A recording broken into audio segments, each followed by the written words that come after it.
দিনের শুরুটা যদি সুন্দর না হয় তাহলে সারাটা দিন অনেক পেরেশানির মধ্যে দিয়ে যায়।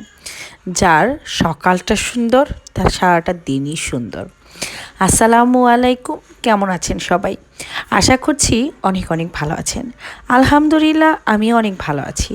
ইয়াস মম কুকিং অ্যান্ড ব্লগে সবাইকে অনেক অনেক শুভেচ্ছা। আজকে একটি ক্লান্তময় দিন গিয়েছে।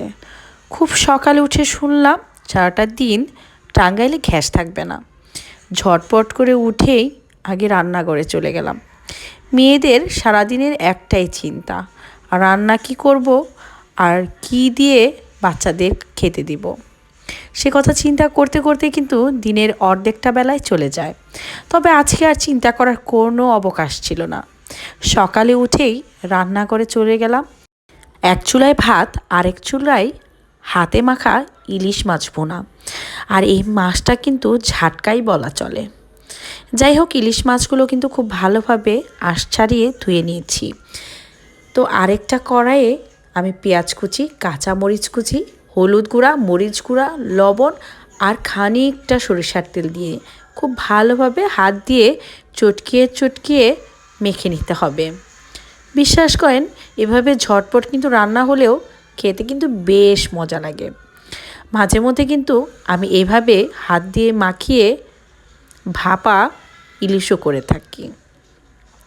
যারা এইভাবে ঝটপট রান্না করতে পছন্দ করেন তারা কিন্তু অবশ্যই জানাবেন। আর হ্যাঁ, ইলিশ মাছে আমার কাছে অন্য কোনো মশলা দিলে বেশি একটা ভালো লাগে না। যত সিম্পলভাবে রান্না করা যায় ইলিশ মাছ খেতে ততই স্বাদ লাগে। মশলা বেশি হলে আমার ভাই তেমন একটা ভালো লাগে না। তো পেঁয়াজটা কিন্তু খুব ভালোভাবে চটকিয়ে নেওয়া হয়ে গেলে কেটে রাখা ইলিশ মাছগুলো দিয়ে মশলার সাথে একটু হাত দিয়ে মাখিয়ে নিতে হবে আলতো করে। তো হাত দিয়ে আলতো করে মাখিয়ে নেওয়ার পরে আমি কিন্তু 5 থেকে 10 মিনিট রেস্টে রেখেছিলাম, যাতে হলুদ, মরিচ, লবণ সব কিছুই ইলিশ মাছে খুব ভালোভাবে যেতে পারে। আপনারা চাইলে নাও করতে পারেন। তারপরে দিয়ে দিব 1.5 কাপ পরিমাণের পানি। আর মিডিয়াম আঁচে রান্না করব ইলিশ মাছ। যেহেতু ইলিশ মাছটা খুব তাড়াতাড়ি কিন্তু হয়ে যায়, যার জন্য পানিটা কিন্তু কমই দিতে হবে। আমার মনে হয় 1 কাপের মতোই দিয়েছিলাম। যাই হোক, পানিটা দিয়ে আমি কিন্তু খুব মশলাগুলো খুব ভালোভাবে মাখিয়ে নিব আরেকবার। দিয়ে ঢাকনা দিয়ে ঢেকে মিডিয়াম আঁচে রেখে দিব 15 থেকে 17 মিনিট। কখনো যদি ইলিশ মাছ হাতে মাখা না খেয়ে থাকেন তাহলে অনেক কিছু মিস করবেন। অবশ্যই এভাবে ট্রাই করে দেখতে পারেন।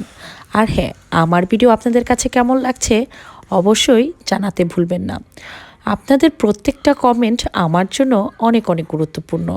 আর প্রত্যেকটা কমেন্টের অ্যান্সার দেওয়ার জন্য অতি আগ্রহে বসে থাকি।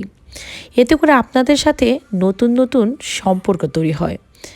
তো যাই হোক, ঝোলটা কিন্তু প্রায় শুকিয়ে এসেছে। আর এখানে কোনো কিছুই দিব না, ধনিয়া পাতাও দিব না। আর গ্রানটা যে কি সুন্দর বের হয়েছে বলে বোঝানো যাবে না। এই তো গরম গরম ভাতের সাথে দুপুরবেলায় খেয়ে নিব এই রান্নাটা। তো তৈরি হয়ে গেল ঝটপট হাতে মাখা ইলিশ মাছের ভুনা। আমাদের জন্য বেশি বেশি দোয়া করবেন। ভালো থাকুন, সুস্থ থাকুন। আল্লাহ হাফেজ।